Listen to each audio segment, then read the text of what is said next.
Hello friends, hope you all are doing well and staying safe. Welcome back to yet another video of the Football Mania to bring you all the latest news and exciting updates from the football world. Well, what have we witnessed? This has been one of the most incredible title races, my friends, in terms of the English Premier League, and yet another twist in the tale. Yes, my friends, Manchester City have succumbed to Tottenham Hotspur at the Tottenham Hotspur Stadium, a ground where Manchester City are yet to score. That is the most astonishing aspect, my friends. This is the only ground, which I feel that they have some kind of jinx and there is some kind of negative feeling whenever they go into this ground and they completely fail to realize their true identity. That is how lackluster Manchester City have been at the Tottenham Hotspur Stadium, and yet again we saw Tottenham Hotspur were completely very well structured. They were tactically very sound, and we could see that they were trying to hit Manchester City on the counter attack. Obviously, Antonio Conte was not on the pitch because he was having some health issues, and his assistant coach was there, Christian Stellini, and he did an incredible job in setting up this team. However, the big talking point going into this match was why had Pep Guardiola left Kevin De Bruyne and Ilkay Gundogan on the bench? Arguably, Manchester City's two most creative players on the pitch who can create havoc for the opposition. And whenever a big match came calling, you need your big players.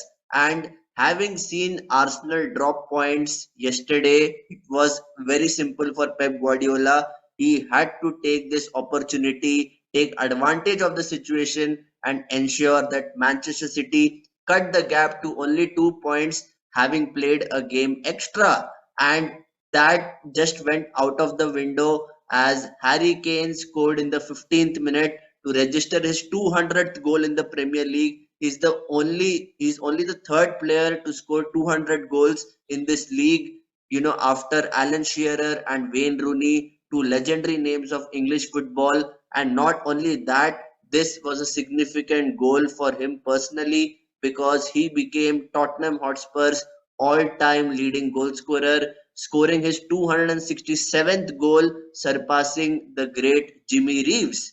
And obviously, this was a really good achievement. If you look at his club career, yes, he has not won any silverware, but he is an academy product. And when you're coming out of any academy, if you are shining high, if you are making a name for yourself at that club, that just means a lot for you as a professional player. And it was a very well taken strike because Tottenham Hotspur were very good in closing down Manchester City. Their press was very effective, and Pierre-Emile Højbjerg retrieved the ball in a very dangerous area, and it was Rodri's mistake in the first place.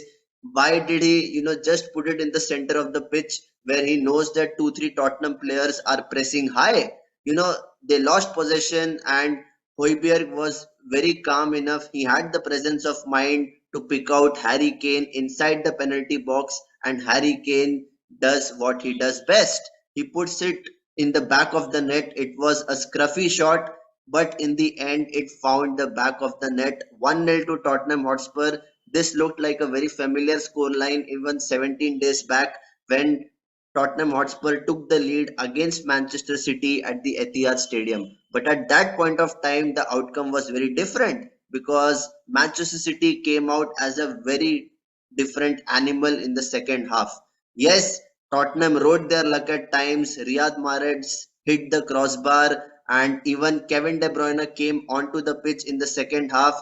But right since Erling Haaland has joined this club, I have felt that this team is very one-dimensional. There are no, creative players who can, have a variation in the attacking play. And I felt that Haaland hardly had a kick in this match. He was not so effective. He was dropping too deep, and that was not allowing him to actually push forward into the penalty box, into those dangerous areas.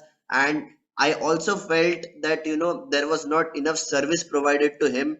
And as I've said earlier, Kevin De Bruyne should have started this match because this was a match which demanded all 3 points. And when you are leaving out your best players on the bench, it just goes to show that you have missed a trick over there, Mr. Guardiola. And even Ilkay Gundogan did not play. And what can you expect in the midfield when you have Rodri, who just knows to pass the ball sideways and backwards? Yes, he's very accurate, but Julian Alvarez was on the pitch starting over Kevin De Bruyne. That was the most surprising aspect. And even Bernardo Silva has not been too great. He was also not very effective when it came into the final third.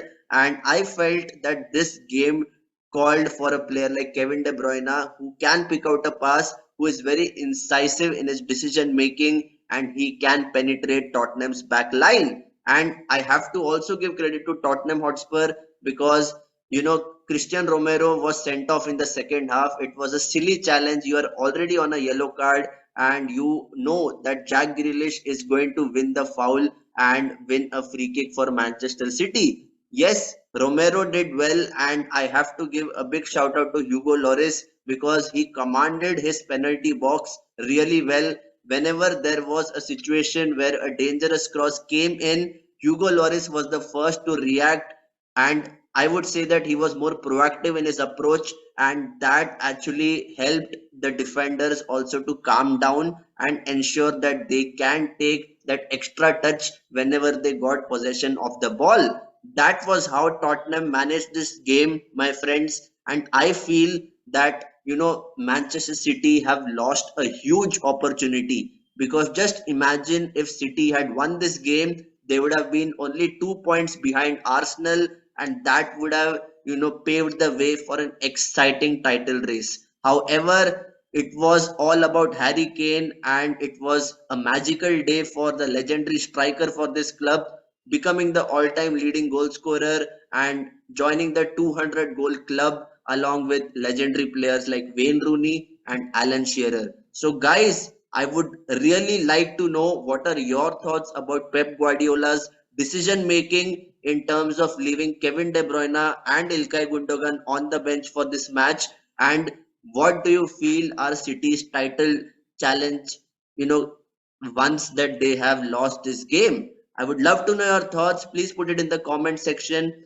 And if you like this video, please do me a favor, hit the like button and hit the subscribe button because we are yet to see some exciting, pulsating fixtures from the rest of the football world. So please stay tuned and until next time, stay safe and take care.